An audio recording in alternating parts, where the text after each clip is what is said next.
Okay guys, good morning. 15th day ng ating lettuce. So maganda na talaga yung lettuce natin. Pang 15 araw. So talagang maganda na siya. Labas na siya sa baso. So yan, 15th day ng lettuce. Yan ang itsura.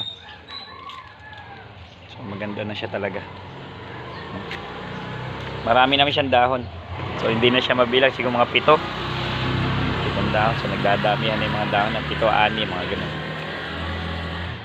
So malaki na yung changes niya. Ito na yung ano niya, vegetative stage niya na papunta na siya sa hardening.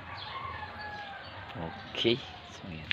So yun yung display area. Dito naman sa kabila, yung lumang display area. Ayan.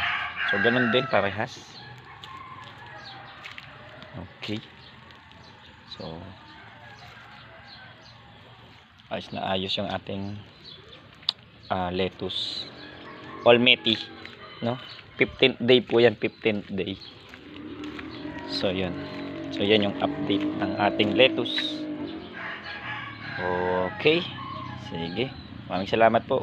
15th day ng lettuce, Alex Lettuce in a Copy. Simugawa mo, don't forget to subscribe.